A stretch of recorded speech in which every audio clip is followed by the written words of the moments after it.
तो hello guys, एक बार फिर से स्वागत है आपका मेरे चैनल माइंड्स आउट पर। आज मैं आपको बताने वाला हूँ कि इंटरनेट काम कैसे करता है। हम सब इंटरनेट यूज़ करते हैं। इवन ये जो वीडियो आप अभी देख रहे हो, ये भी इंटरनेट पर ही अपलोड किया गया है। लेकिन क्या आपने कभी सोचा है कि वर्ल्ड का जो मैक्सिमम इंटरनेट है वो किस चीज़ के थ्रू पास होता है और कैसे वर्क करता है? तो आज की वीडियो में आप यही जानने वाले हैं। अभी आपको एक स्क्रीन पर अपने चार्ट दिख रहा होगा। क्या आप बता सकते हो कि ये चार्ट किस चीज़ का है? कोई बात नहीं, मैं बता देता हूँ। ये चार्ट है ऑप्टिकल फाइबर का। जी हाँ गाइस, ऑप्टिकल फाइबर, इसके नाम को आपने पहले भी कहीं सुना होगा। अगर नहीं सुना तो मैं बता देता हूँ।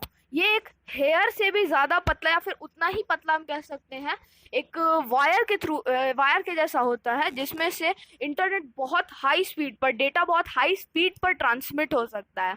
इतनी हाई स्पीड कि आप सोच भी नहीं सकते होगे। लगभग 700 जीबी पर सेकेंड तक की रफ्तार से इससे डेटा ट्रांसफ़र होता है। जी हाँ गाइस, जहाँ हमारे फ़ोन में कुछ एमबी पर सेकेंड की स्पीड आती है, वहाँ पर 7 जीबी पर सेकेंड का डेटा एक सेकेंड में ट्रांसफ़र हो जाता है। 700 जीबी डेटा, आप सोच सकते हो कि ये कितना ज़्यादा डेटा है, क्योंकि आप भी इंटरनेट यूज़ करते हैं, you know about the speed of it in India. अब अगर आप इस चार्ट को गौर से देखो तो ऑप्टिकल फाइबर्स वाटर के थ्रू होते हुए सभी कॉन्टिनेंट्स में लगभग सभी कंट्रीज को एक दूसरे से कनेक्ट करती हैं। तो अब आपको पता चल रहा होगा कि इन्हें सबमरीन केबल्स क्यों कहा जाता है। हालांकि मैंने आपको नहीं बताया, लेकिन इनको सबमरीन केबल्स भी कहते हैं। और ऐसा क्यों कहते हैं आपको पता चल रहा। सब मतलब आंशिक और मैराइन मतलब पानी से रिलेटेड। तो यहाँ पर ये पूरी तरह से तो नहीं, लेकिन आंशिक रूप से पानी से ही रिलेटेड है, इसीलिए इसे सबमरीन केबल्स कहा जाता है।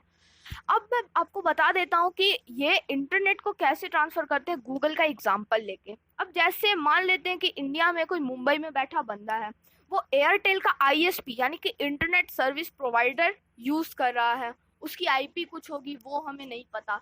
अब अगर आपको आईपी के बारे में जानना है तो ज़रूर कमेंट करके मुझे बताना, मैं उस पर भी आपको एक वीडियो बनाकर दे दूंगा। तो उसकी कुछ आईपी होगी, मान लेते 123456789 0।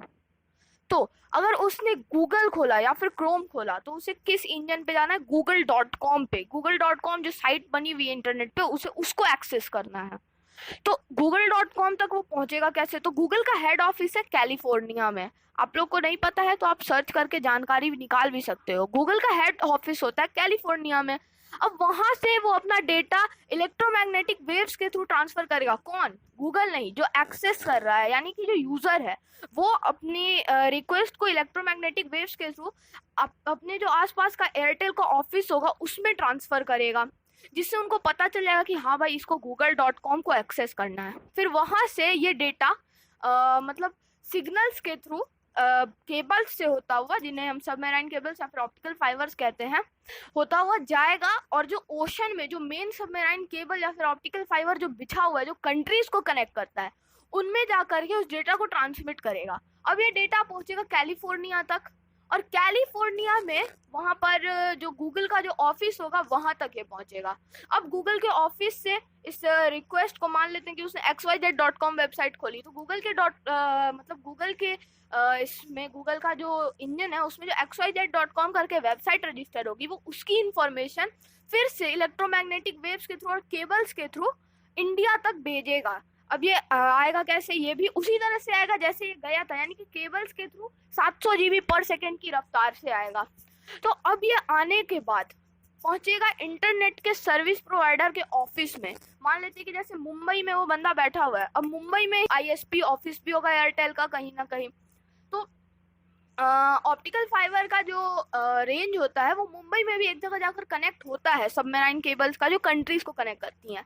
तो वहाँ से फिर ये छोटी कंट्री लेवल की, जो इंटरकनेक्टिंग लेवल की जो सबमरीन केबल्स होंगी, उनसे होते हुए आईएसपी तक पहुँचेगा ये डेटा xyz.com का। और फिर आईएसपी इसको इलेक्ट्रोमैग्नेटिक वेव्स की तरह उस आईपी पर भेज देगी, जो उसकी आईपी थी 123456789 0, उस आईपी पर भेजेगी, and then he will access. तो अब उम्मीद करता हूँ आपको समझ आ गया होगा कि इंटरनेट काम कैसे करता है। अगर आपको अभी नहीं समझ में आया तो एक बार वीडियो को रिवाइंड करके देखो, और प्लीज़ मुझे कमेंट में बताओ कि एक्चुअली आपको प्रॉब्लम क्या आ रही है इसको समझने में। मैं उस पर भी एक सेपरेट वीडियो बनाने की कोशिश ज़रूर करूँगा। तो अगर आपको अच्छे से समझ में आ गया है तो इसे अपने फ्रेंड्स के साथ शेयर भी करो, इस वीडियो को लाइक करो and subscribe my channel because I need your support.